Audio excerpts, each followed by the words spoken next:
Welcome back to KPI Fireside, a continuous improvement podcast. If this is your first time listening in, welcome. We're happy to have you join us. The purpose of this podcast is to provide some valuable content for people who are interested in Lean and Six Sigma and continuous improvement. So our mission here is really simple, to improve companies and to improve careers through continuous improvement. We're here to share inspiring stories and journeys from individuals who have embarked on this path of continuous improvement.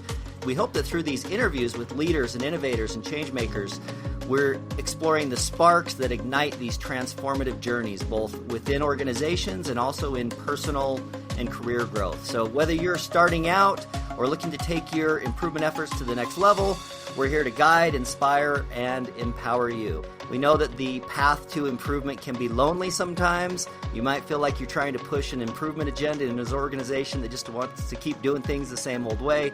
So hopefully hearing some of these stories from people who face similar challenges can give you a little extra motivation to keep moving forward.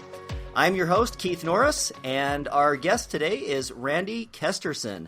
Randy is a transformational operations leader with over 20 years experience driving strategic change across global manufacturing and supply chain organizations. He's led major turnarounds for Fortune 100 companies and private equity firms with deep expertise in lean, mergers and acquisition integration, operational excellence. He's a certified executive coach and published author. Randy is known for blending strategic vision with hands-on execution. Thanks so much for joining us here today, Randy. Thanks, Keith. I enjoy being here today. Appreciate for you inviting me. Awesome. So one of the things that I always like to do is just start this introduction with how you got started in this thing that we call continuous improvement or lean or, whatever flavor it is. But if you can remember back to your first introduction to this, you've obviously made it a career, but what was the first introduction for you? I think I'm the oldest living person still practicing lean, so I'll think back to when it all began. So I started as a manufacturing engineer when I got out of college at John Deere and doing traditional manufacturing and industrial engineering kind of things. And then I was assigned to a project. It was called Group Technology, and we were moving our functional departments into manufacturing cells. And so this started in 1979, 1980, that time frame. And it was before the term lean had even been coined. So I tell people I was doing lean before lean was even a thing. But it worked out very well. We grouped machines various machines into manufacturing cells, accomplished single part, single piece flow, reduced the cost of the components, improved the quality, and it was a fantastic experience. And so that, for me, that was really what got me started with lean. I didn't know what to call it for a few years, but I guess you could call it continuous improvement at that point in time. And that was at John Deere, did you say? Excellent. The company that you have now is a consulting firm, the Kesterson Group. Am I getting that right? Yeah. If my career, I think of it as a pie diagram. 2/3 has been in leadership roles, mostly aerospace and defense, manufacturing, heavy industry. The 1/3 is consulting, advisory work, executive coaching, and so forth. But I think the common denominator for my entire career has been, transformation and change and improving the way companies and people work. So very much aligned to your podcast theme. Wonderful, wonderful. So are there some maybe milestones along your career journey from that first exposure to an initiative or a project there inside John Deere?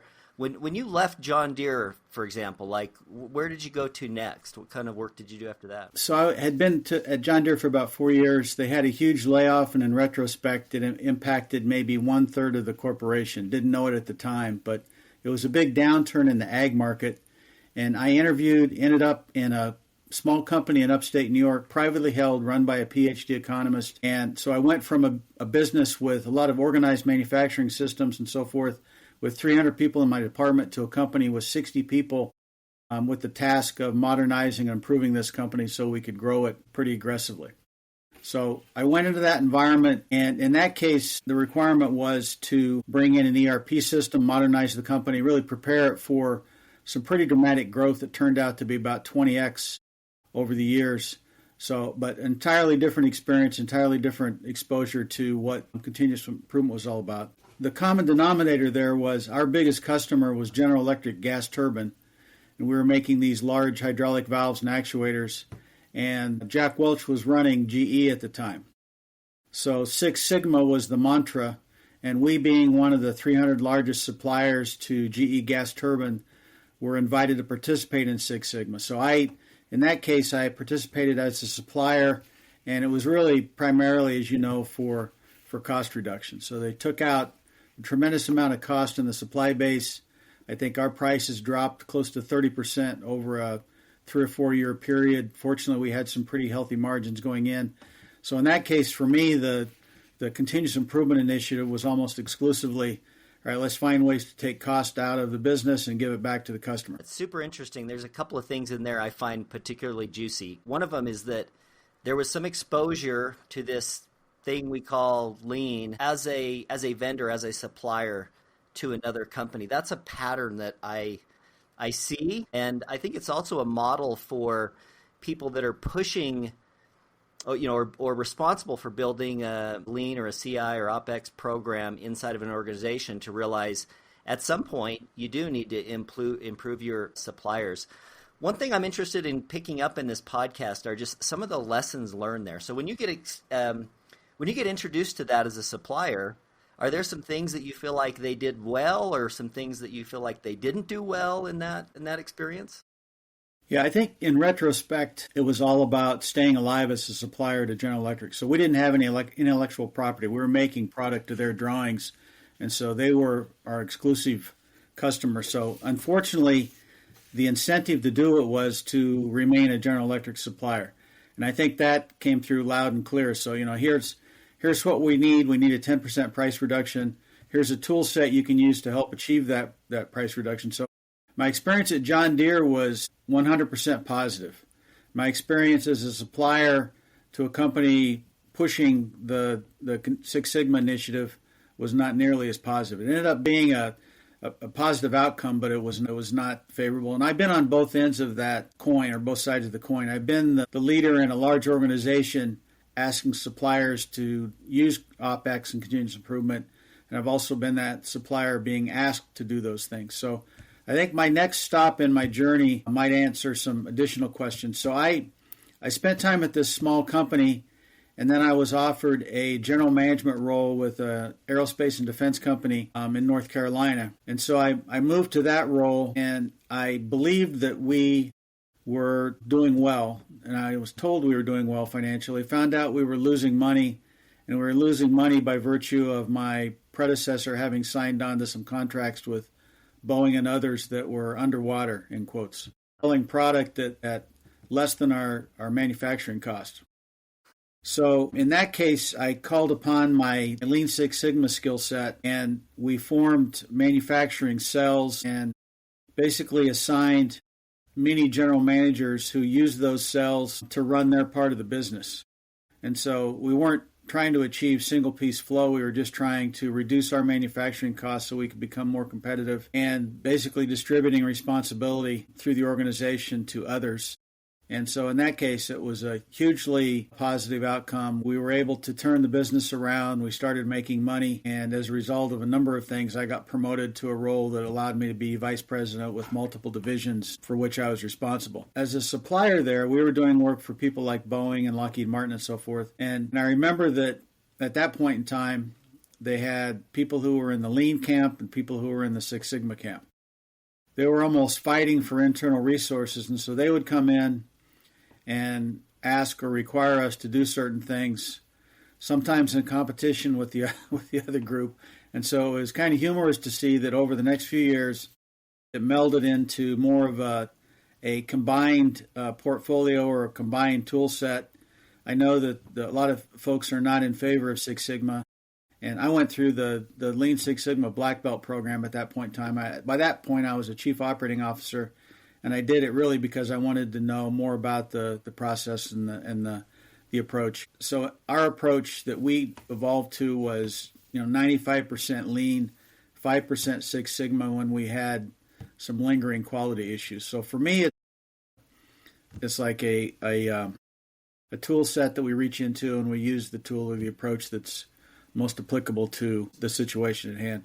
The other thing that I learned there and we did there was we were doing FS, but we started to employ TPM. And so we went from cleaning our machines and doing a better job of organizing the cells. And at this point, the cell leaders were owning this process. And then we started to do some TPM work. And a few of the people, it's kind of like a pull system, which I found is the most effective way to introduce any of these things. So we introduced it in the area that we thought it would work best. It worked amazingly well to the point that the cell leaders and the operators were treating the machines like they're cars. So they would wash and wax the car. If it was left untidy on third shift, they'd leave a note saying, hey, you didn't, clean up XYZ. So it worked really well, and then it flowed through the facility. Not all cells, but most of the cells picked it up. And so that helped immeasurably with regard to just preventive maintenance and making sure that we knew the condition of the machines. One thing that I find is an interesting topic is just the language that's used in this umbrella of business improvement or continuous improvement or operational excellence. You touched on a few of the acronyms there, TPM and 5S. How do you explain that to somebody who's, maybe asking you what you do for a living? Yeah, I don't consider myself to be an OpEx or CI expert. What I do is really since I was in my late 20s, I've been either in a general management role or above. So I use those tools and techniques, or more accurately, I have people who have skills in those techniques help us improve the business. So let me move to the next step because I think this will help answer some of those questions. So I ended up leaving that aerospace and defense company, but not before I kind of went through a turbulent period of time. So I'll explain that now. And this is what I wrote one of my books about. So we were fairly acquisitive. We had acquired some businesses, some international. And my job as EVP, Chief Operating Officer, was to integrate those businesses and absorb them into our company. And most importantly, it was to have them adopt our pretty aggressive approach to return on invested capital and top-line CAGR growth. So we would have a 3-year objective with a matrix, and the y-axis was top-line CAGR, the x-axis was return on invested capital, and my mission and the general manager's missions, who ran the P&Ls, was to get into that northeast quadrant. So pretty aggressive percentages on both axes. So I remember I was in Schaffhausen, Switzerland. I was talking to the managing director of the business we had acquired, and I was explaining our aggressive approach with regard to return on invested capital. And I think we were looking at for 15%. He had been achieving about 3%, and I was telling him how we were going to use tools like Lean Six Sigma and so forth to improve it. So he was nodding politely. I knew he was going to do none of it when I left. So I went back to Zurich, and I flew home, and on the airplane, I literally on a napkin, I'm charting out our deployment strategy. I didn't know even what to call it at the time, but so we were using balanced scorecard to deploy strategy fairly effectively. I hadn't discovered Hoshin at that point. I was a Lean Six Sigma black belt, and we had some pretty good folks throughout the organization doing some good work. But this resistance to change thing, I couldn't even identify. I couldn't name it. I just knew everywhere I went, we were facing it. And a lot of it was the culture of these organizations was not aligned with ours, and really, honestly, never would be.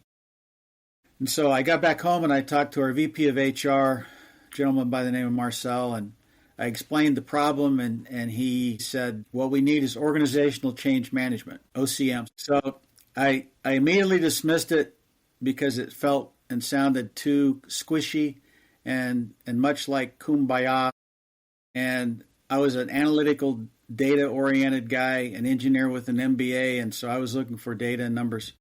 Well, I was wrong. And when I researched it, I found out at the time that GE was doing something called Change Acceleration Process, CAP, with a lot of really very good results. And I did more research, and I found out that there was a company in Boulder, Colorado by the name of ProSci that had been doing, was founded by a gentleman, Jeff Hyatt from Bell Labs, doing research and publishing reports every 2 years on change management. And so I went out to meet Jeff. I also met a lady in Chicago by the name of Janine LaMarche, who had been doing change management work for a long time. Learned a lot about it, came back and met with my boss, the CEO, and we were in his office. I said, hey, Jared, as you know, we're doing a pretty good job of deploying strategy with Balanced Scorecard. We're using Lean Six Sigma with some pretty good impact in places, but we don't have an approach to address change management or resistance to change. And so I said, I found an approach and a technique. It's very data-oriented. I'd like to build it into our approach. And I remember Jared holding up his hand, signaling me to stop. And he said, I've been doing this for 35 years, and I have a change management approach that works very well. And I said, what's that? And he put his foot up on his conference table and pointed to, and he said, 11E. If they don't want to do it, I kick them in the butt. And so he and I laughed. But it was true. That was his change management approach, because I'd been on the receiving end of it before. But that doesn't work anywhere, but it certainly doesn't work very well when you're trying to deal with somebody in Schaffhausen, Switzerland. So George and I didn't last that much longer with that organization. I'd been there about 7 years, and so I ended up leaving, and I couldn't work in the industry for 18 months or I'd forfeit a bunch of good stuff. So I went into consulting, and guess what I went into consulting doing? Change management. I then went into training with Janine LaMarche and worked with her for a while side by side. And so I intended to do it for 18 months, but I ended up doing it for about 3.5 years.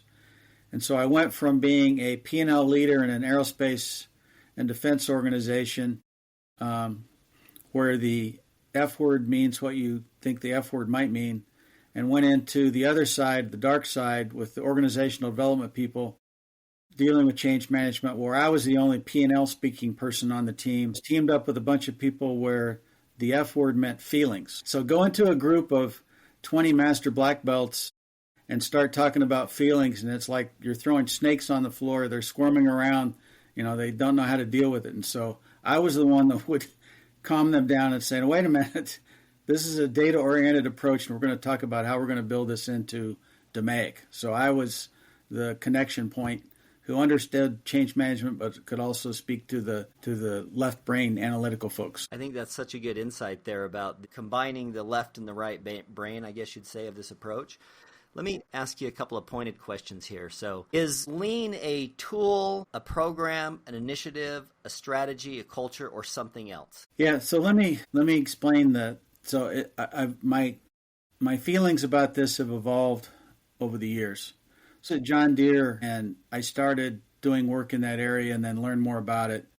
I thought that this is the way to save U.S. manufacturing. And if only we could get the leaders of the companies to adopt this stuff, then this was the salvation, right? I've become jaded over the years because I was one of those leaders of the organization, and I know that there's only a couple special cases where that will work, at least in the United States. One is I own the business, and I'm planning to be here a long time, and I can dictate that we're going to use this thing called Lean and describe it however you want, and we're going to stick with it regardless of what the CFO says because I pay the CFO. The other example is, might be a bad example, but the other example is Jack Welch, where you get somebody who's powerful enough and far-sighted enough where they can create an initiative that regardless of what the board says, regardless of what the executives say, they're going to see it through. And so other than those two examples, and there aren't very many in the corporate world where somebody's got enough power and somebody's got enough longevity to maintain it, what I see is it's kind of in the middle ground. So on the one end of the spectrum, you've got the people who believe it's a near religion and we need to adopt an approach and a philosophy and a culture and so forth that's aligned with that you might see in Toyota. And the other end of the spectrum, you've got people possibly in the private equity world who see this as a tool to dramatically increase EBITDA at the sacrifice of people's jobs and so forth. I'm in the middle ground where I see it as an approach that should be used to enable the business's strategy. It should not be the business's strategy. I've seen some people who almost believe that Lean is their strategy, and I don't think that works. That's a super great foothold for me to dive into this question of the difference between, let's say, a strategy and a tactic. It sounds like you've got some feelings about that concept. Like, Can you maybe give us an example of a strategic choice that Lean might be in support of that one of these companies would make? Yeah, so let me move to Hoshin for a minute because I told you that earlier in my career we're using balanced scorecard to deploy strategy, and I participated in strategic planning sessions in small companies, medium-sized, very large organizations. And what I found is we'd go off-site, we'd spend a lot of time doing a lot of good work.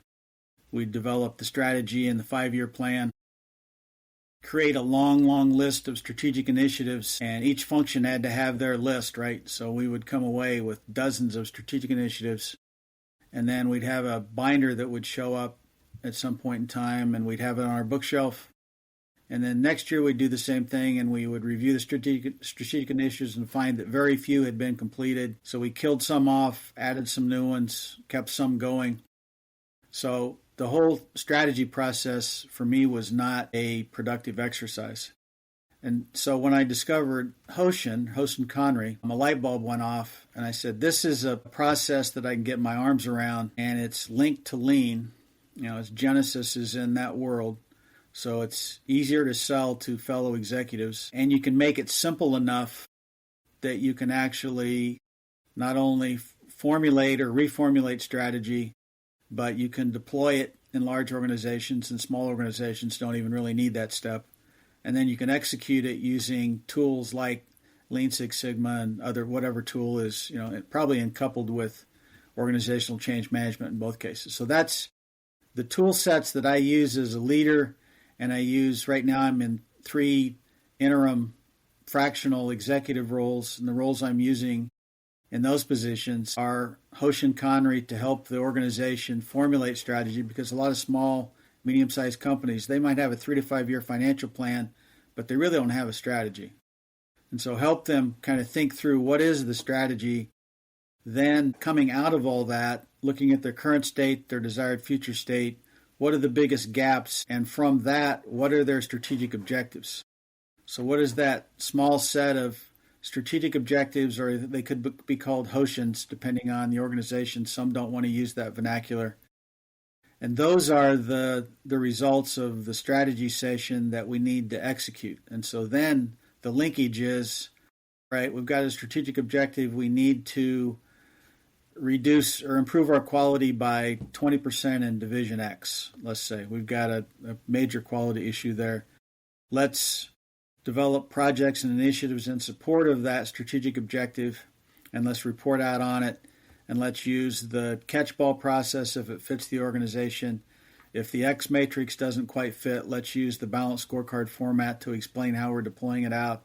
So use sensible tools and approaches to deploy strategy, and then repeat the process. So next year, let's go back and look, where are we?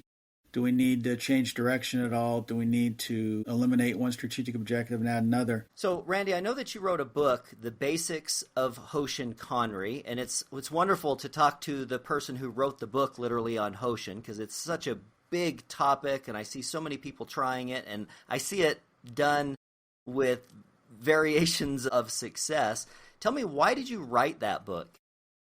So I started my individual independent consulting organization about 20 years ago. And a friend of mine was also in a similar role, and he said, you need to write a book. And I said, why is that? And he said, you can use it as a business card.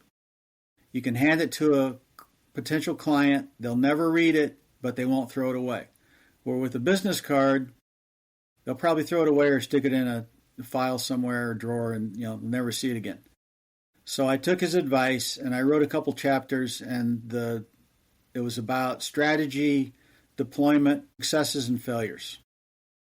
Well, a book publisher saw it, posted on the internet. He said, we like your writing style. If you fine-tune it to talk about Hoshin Kanri, we'll publish it. So I had intended to self-publish, so I said, absolutely. So I had used Hoshin before. I was by no means an expert, but I had used it. I interviewed around 100 people, maybe more, about their successes and failures and critical success factors and so forth.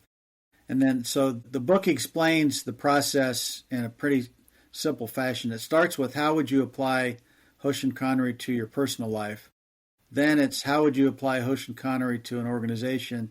And then the latter part of the book is about Q&A with all these experts. What did you find that worked best? What did you find that didn't work? All those types of things. So who did you write that book for? Who is the ideal reader of the book? What I found is the ideal reader is the small to medium-sized company owner or executive, because it provides a format for them to follow in working strategy and strategy execution.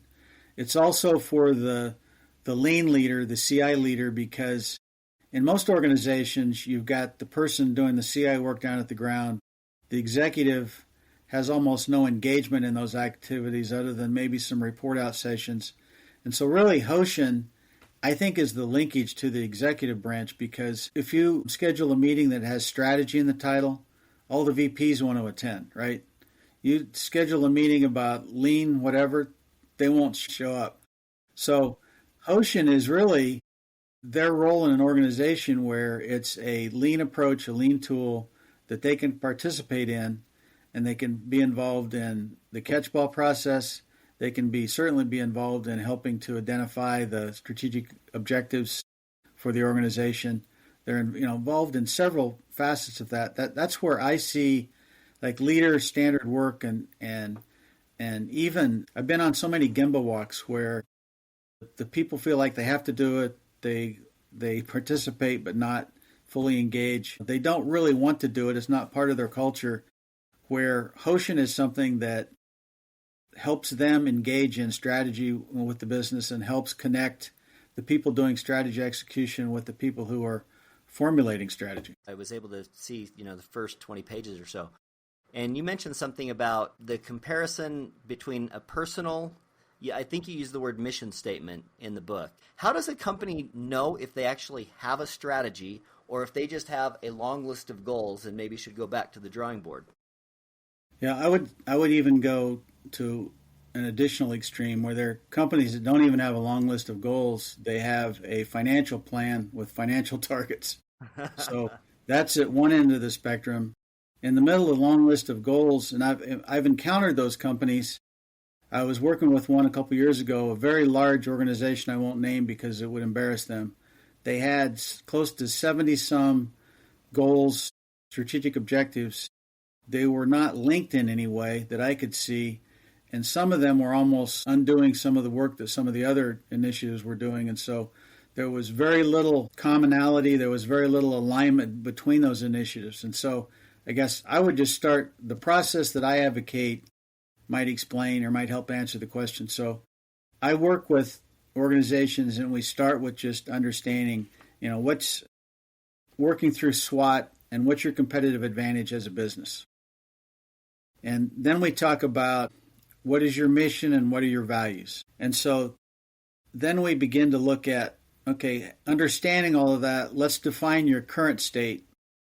And we define their current state pretty succinctly in terms of 5 facets. So it's structure, which has to do with their geography, their systems they're using, the organizational structure. It's process, which is the processes they use to do the work. It's people, which is about people competencies, so skills, abilities. And then it's culture, which is about behaviors, beliefs, rules, written and unwritten. And we capture those things. So I'm working with an organization right now, and one of my questions for them is, hey, give me your 3 unwritten rules here. What does it take to succeed in this organization? And then the 5th one is about metrics. Just what's important, what are you measuring now, and how are you doing?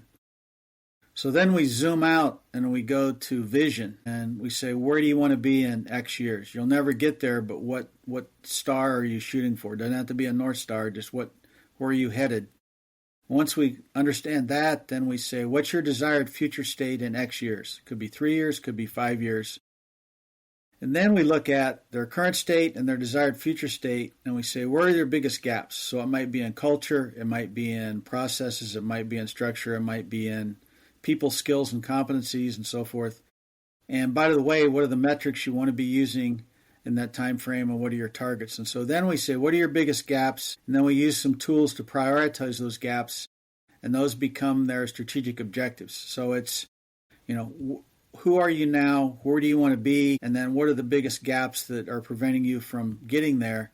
And then it's almost like stepping stones. So envision current state today, desired future state might be 5 years out, and we might have a stepping stone a year from now. So what's your desired future state a year from now?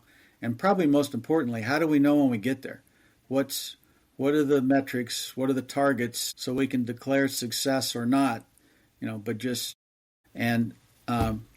the key to all of that, after talking to 100 people, and the one key takeaway from the book for me is you can't have 75 strategic objectives, because 75 strategic objectives become hundreds and hundreds of projects and initiatives, and none of them get done.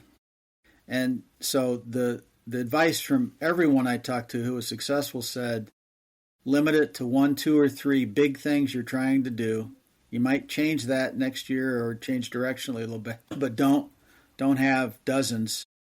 And a boss of mine from years ago who had never heard of Hoshin or any of these things always equated it to the burners on a stove. So he said, you've got 4 pots boiling. Don't put another one on until you take one off. Whether it's done or not, you may decide. You don't have too many things cooking at the same time because it never works. I think that's an interesting tie-in there potentially to, the idea of Kanban and maximum amount of work in process, right? I had a mentor one time that asked me for my priorities, and I think I gave him a list of 7 things, and his retort was like, so really what that is a list of 1 thing you're doing and 6 things that you're not doing, which is the priority. Yeah. I'm sure you've read Goldratt's books, but I had the opportunity to talk to Goldratt's daughter about a year ago, and she wrote a book about applying his concept to project management, and that's basically the conclusion is people think they're doing well when they're multitasking, moving back and forth between projects, but they've proven that it's a very ineffective way of doing work. Is that the Rules of Flow book? So good. I got halfway through that and immediately sent it to everybody in the company. I was like, you got to listen to this. It's so good. You could take any one of the tools, the acronyms that you talked about, the 5S, the TOC, the TQM, the TPM, the Hoshin, all these things. And there's so many layers to it. You might describe it as like an onion or something where when you think you understand it, you realize that there's so many more layers beyond what you even thought existed to many of these things, which I personally have gone back and forth or waffled a number of times just trying to describe this industry that I'm in, whether it's continuous improvement or operational excellence or lean. And I've landed on this idea of it's just business improvement, because I think the concept that everybody intuitively understands that businesses need to get better. If you're going to go into your boss and you're going to ask for a raise, there's an assumption that the work that you've done is better than it was previously, and hence you're worth more money. And I think when people understand and think about their careers like a business, everybody who's asking for a raise is essentially asking for a price increase from their customer. And this is one of the hot topics in Lean is, do you focus on cost savings or hard savings or benefits, or do you focus on the activities? And I think that's one of those where it's probably circular. What do you advise people on when they're looking to come up with like an ROI for an initiative or a program like this? Yeah, I think if I'm working for that private business owner who is saying, let's use this approach, come hell or high water, I don't care about it. If I'm working for Jack Welch, I don't care about it. If I'm working for 99% of the CEOs in the United States, at least, and probably the world, and the CFO who's asking the question every quarter as they have of me, then you have to consider it, because you've got, take organizations now, a lot of them are in downsizing modes. And so you sit in a room with the CHRO and the CEO and a couple other people, the CFO, and you're trying to figure out how to take millions of dollars of cost out. And typically people is the number one item on the Pareto chart with regard to cost, right? Mm-hmm. So how do we eliminate heads? I mean, that's always the question. So the people who are doing value-added work are set aside. The people who are in functions that cannot be spared, supposedly, are set aside. And you're left with people in project management functions, people in, those functions that are considered discretionary.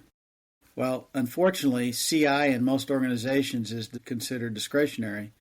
The exception is if you've been able to prove to the CFO who only cares about ROI, that this group of 15 or 20 people are not only paying for themselves, but they're also contributing to the bottom line, then those jobs are spared. And so it's almost like a necessity in some organizations to consider it.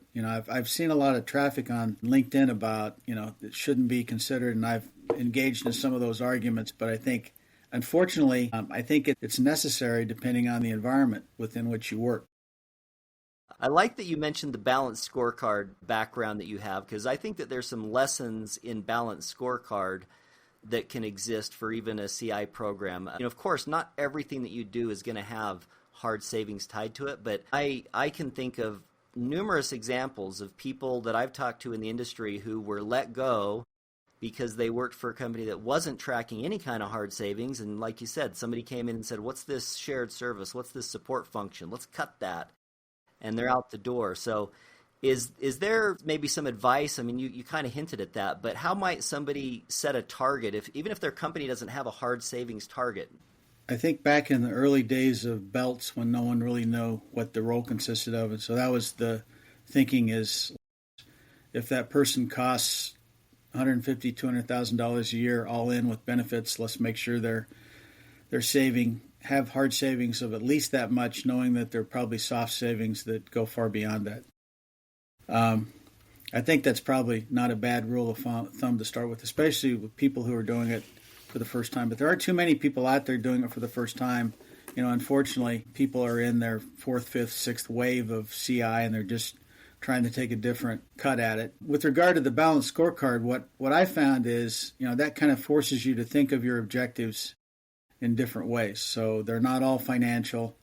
It causes you to kind of use a whole brain approach to think about objectives. So I think about that when working through a Hoshin exercise. Is just, when we look at the current state versus where we're trying to go, that's the reason for the structure, process, people, culture, metrics, is it forces you to think about what is the culture of the organization today. And so today we've got, for example, low people engagement, right?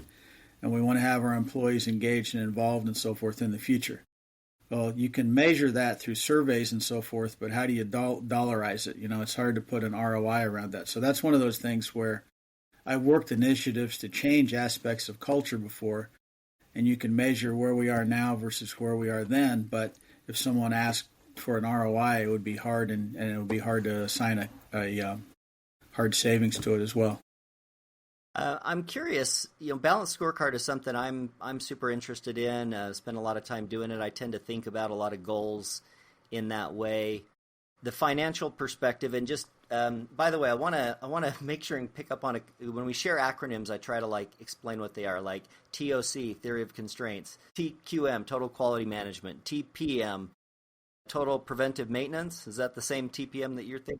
There's several terms. One's total preventive maintenance, total productive maintenance. There's several, but the idea is, in my mind, it's improve the condition of the machine. I think Millikan's a perfect example of using a technique where it's to maintain the condition of the machine, and you do that by having the operator act as really, in effect, an owner. So they're treating it as if it's their own automobile, and then the people doing the predictive, preventive, periodic maintenance are working in tandem with them, because in some organizations you've almost got production and the maintenance team in competition, where production's going to run it as long as they can until it breaks, and then they call maintenance to come in and fix it, as opposed to, hey, this thing's making a noise I haven't heard before, please look at it.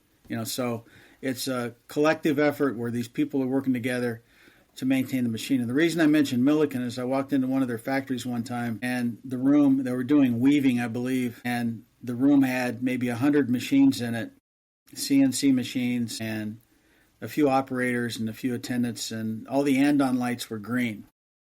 And so I said, wow, this is really impressive. And I said, how old are those machines? And they were 40 years old.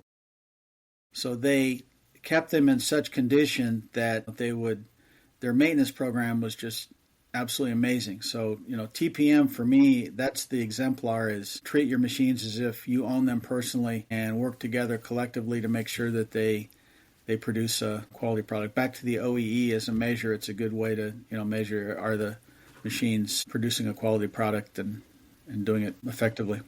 I saw a good analogy for OEE as, is it the right metric or not? When somebody said, hey, let's say you just bought a new family car and it was a super expensive car and you're super proud of it. Like, are you trying to maximize the miles on that car, or are you trying to extend the life? I thought that's kind of an interesting way of thinking about the wrong metric for the wrong piece of equipment. Yep. No, I think the application for OEE is around a bottleneck resource. And I've had arguments and discussions on LinkedIn about this. And it's my personal opinion, but that's where, for me, it's most effective. Absolutely. To apply it otherwise, I don't understand the advantage. Yeah, there's so many good paradox in this world of, like, keep things the same. You example of that 40-year-old CNC equipment. Like, are we operating, I kind of think of it as like manager versus leader mentality. Like, keep things the same as in this manager mode versus leader, like make things better, improve. And I find that there's a lot of this, like, tension between making things better, creating some version of variation versus keeping things the same. I asked them that very question, and I thought their response was interesting, where I said, why have you not evolved to the next generation of equipment?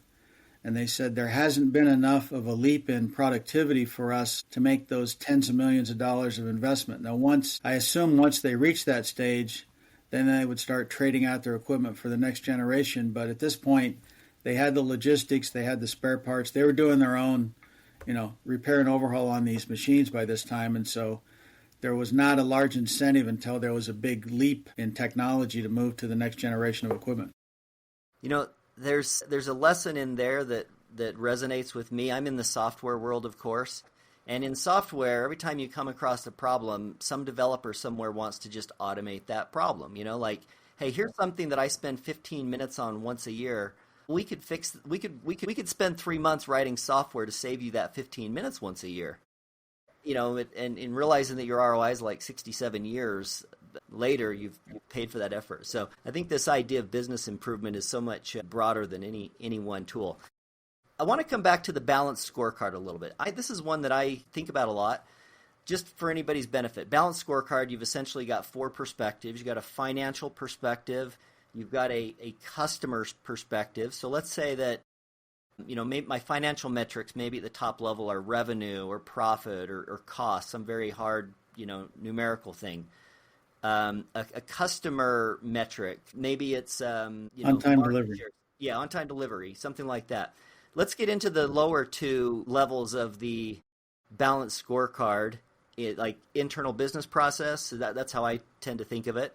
What are some metrics that somebody might set goals around in that layer of the balanced scorecard? Yeah, I think it depends on the business, but like in aerospace and defense, you're typically looking at safety, you're looking at quality, internal process quality, and looking at velocity. So how fast are we moving materials through the process?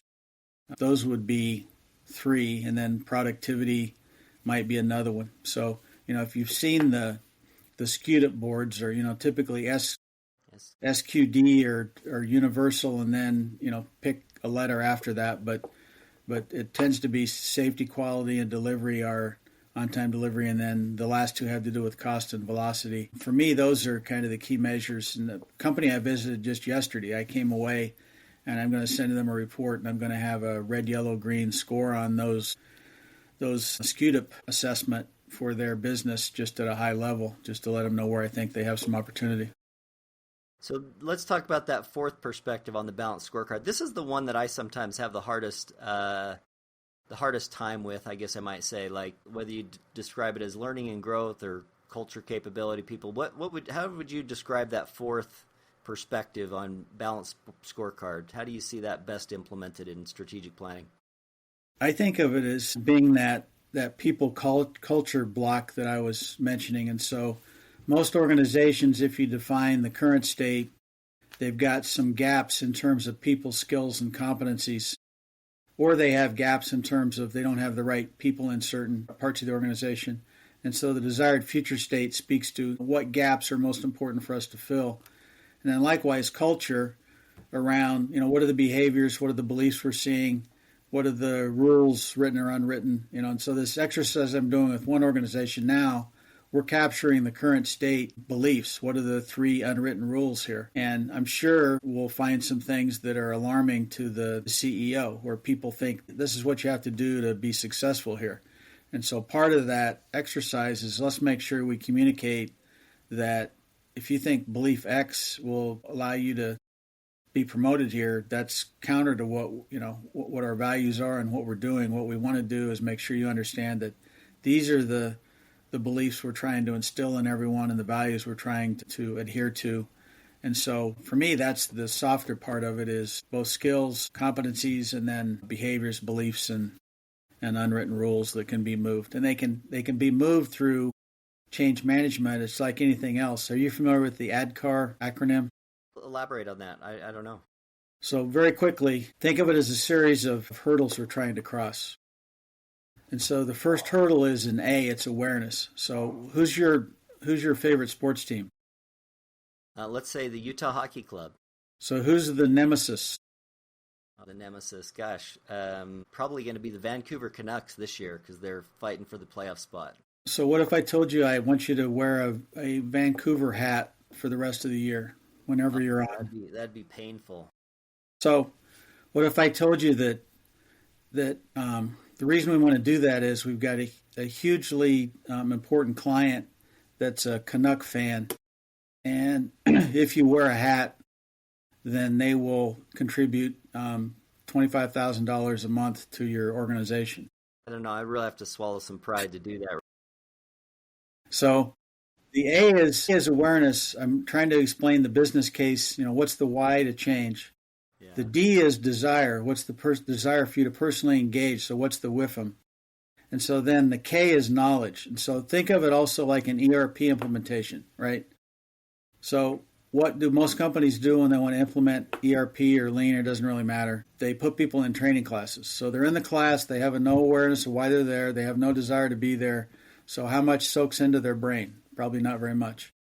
So the better way to do it is you make sure you have awareness, then you have desire, and then you can impart knowledge. And then the next letter is A, and that stands for ability. So think about when you learn to parallel park a car. So it's not easy, right? I mean, you can watch your parents do it, you can read a book, you can watch a video. Until you're behind the wheel trying to parallel park that car, you cannot develop the ability. So the gap between knowledge and ability is sometimes larger than in other cases. And then the R in ADKAR stands for reinforcement. So it's like control in DMAIC. Once you get them to the new desired future state, how do you keep them there? So use the ERP system, don't use your spreadsheets and so forth.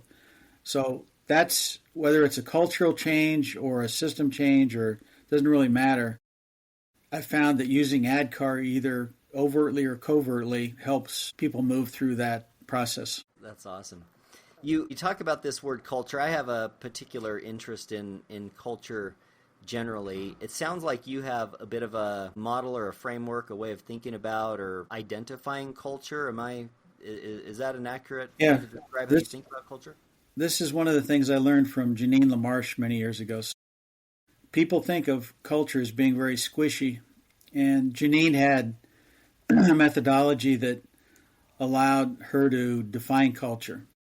And so it was defined literally in terms of behaviors, beliefs, rules written and unwritten. And you capture what is it today, and then you talk about, okay, what aspects of the culture do we want to retain, and what do we think we want to change? And then you just go through an organizational change management process to change those things. And it works 99% of the time. But it starts with defining it very carefully so that, because it could be different in different parts of an organization. So sometimes at a high level, the culture is the same, but when you dive into geographies or departments, especially companies that have been acquired, will have an entirely different culture. So Danaher is a good example. Legacy Danaher has got a culture that supports lean. Some of their bolt-on businesses do not. And so that's been one of the struggles that they've been working on. That's such an interesting topic on culture. I have a simple definition I really like, which is just the way we do things around here. Very simple and concise. Are there any behavior patterns? I like this term rituals, as like patterns of significance, behavior patterns of significance, that if you're going in and working with a company as a culture, that you might either look for in the form of an audit, like, are you doing this, or we should start doing this? Is there a certain set of behavior patterns that come to mind that you think of? Yeah, so when I start working with a client, what I try to do is get a picture of the overall organization around structure, process, people, skills, and so forth, and culture. And then I talk to the company or the client or the CEO about, here's what I found with regard to culture. Which aspects do you want to retain and which aspects would you like to change? Something I learned many, many years ago is you can't change culture in isolation. So if you're going to try to change the culture, you also probably need to look at changing aspects of the organizational structure, or maybe some of the people in the organization, or potentially the processes that are being used. And metrics are very important as well, right? Because metrics will support either through carrot and stick some behaviors and some culture that exists today. So I think of it as culture is one aspect of the entire organization. I don't go into an organization looking for some ways to change the culture, because if the existing culture supports the business and the leadership likes it that way, then I'm not going to advocate a change. Excellent. Are there, maybe this is part of what you just answered, are there any, I'll just use the word core values, and I realize that a lot of people can describe similar concepts with different words, but is there a common set of core values that you look for, maybe even in working with potential companies to see if there's a good fit, or to see if there's a foundation for success? Anything that comes to mind in the concept of core values?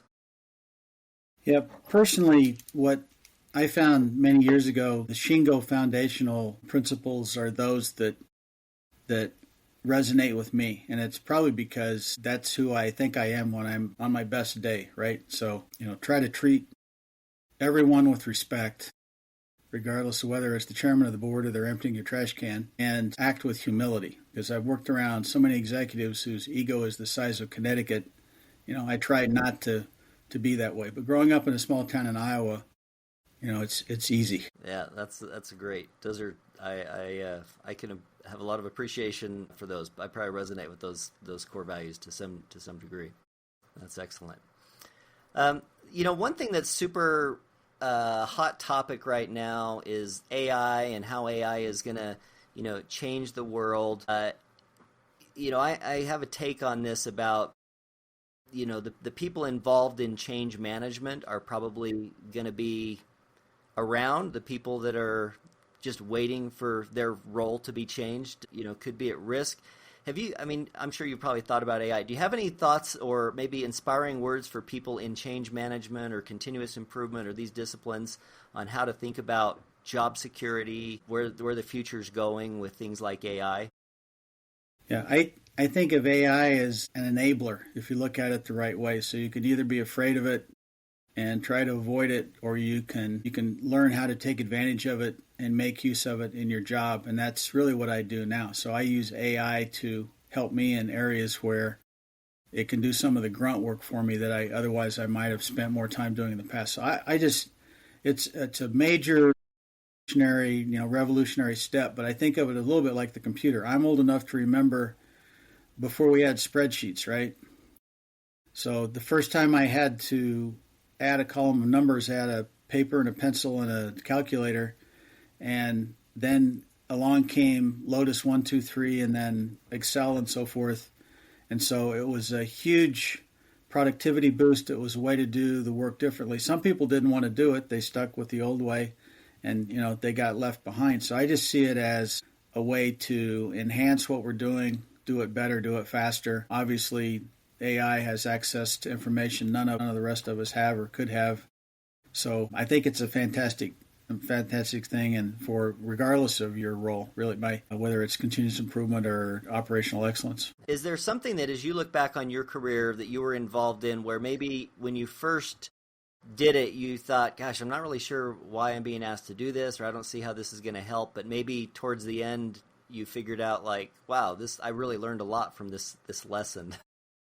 Is there an experience that comes to mind like that? I think most of the things I got involved in my career, the way my brain works is I always zoom out and I look at the big picture, and then I drill down to understand it better. And so I have to think back of the career decisions I've made and the path I followed, I don't know that I would have changed direction, because for me, each one of those things was kind of complementary. It may have been a sideways step for a while, and I wasn't exactly sure why I should pursue that, but the opportunity presented itself. So I'll use the example of, I was a P&L leader running a fairly large organization, and I took a step into organizational change management. But I did it because I was very interested in it. I knew very little about it. I knew it was going to be complementary to my career once I got back into industry again, and it was. And so that's probably the best example in my career, is I took a step that a lot of people wouldn't take because they could view it as being career damaging. And it's been probably the best decision I made, because I approach every problem now with this element of, especially on transformations, with this element of, are you familiar with the E equal QA, Q times A equation? No, tell us about that. So this came from, I think, General Electric many years ago, but I think about this on every transformation I'm working. So E stands for effectiveness of the overall success of the change effort. Q stands for the quality of the solution, so how strong or how technically sound is the solution, whether it's a process, system, strategy. And A is the acceptance, so the buy-in, the commitment, the adoption. So no matter how good the quality of the solution is, if it's not adopted, then the effectiveness is low, right? Conversely, a lot of adoption to an ineffective, low-quality solution results in low effectiveness. So you've got to have both. You've got to have a good change, and you've got to have adoption of that good change. So many people are focused on the technical aspects of the solution, the project, and so forth. Not enough people, especially in leadership, are thinking about adoption, because we've got to adopt this new thing, and then more importantly, we've got to sustain it once it's adopted. And so that's in the back of my mind. Every one of these things that I'm talking to people about, they want to change X. Well, how are we going to change it and get people to adopt, and then how are we going to keep them there once they're using that new process, that new tool? I think the time I spent in the organizational development world, it's helped me think about things in those terms. Excellent. Yeah, the sustainment topic is, whether it's an entire lean program, things come in hot and heavy, a lot of change happens, and then people just tend to drop whatever it is. Sustaining those changes and maintaining those through some version of standard work is such a... I was talking to an executive with a very large international company just last week, and his lament was with regard to lean. He said, we move forward and then we fall back, and then we move forward and then we fall back. And he said, we've never, ever been able to sustain the gains, and they were looking for a new way to go about it. And this is a, probably $120 million or $120 billion organization, and it's a very, very common problem. I think trying to make continuous improvement more continuous is absolutely part of what we need to do. Well, hey, Randy, we really appreciate you joining us here on the podcast today. If somebody wanted to get in touch with you or follow up with you or follow you, maybe buy your books or listen to your podcast, is there any place that we should send them? Yeah, absolutely. I've got close to 20,000 connections on LinkedIn, so I love to connect. As long as you're not trying to sell me insurance, I'll be happy to connect with you. And I post a lot, and please communicate with me there. I also have a website. It's my last name, KestersonGroup.com. You can find me. You can see what I do, what I've done, and be happy to talk to you if you have any questions about OPEX, CI, Lean, Change Management, Hoshin Kanri. Buy my book, because my mother bought one, Keith bought one, and so you can be the third customer.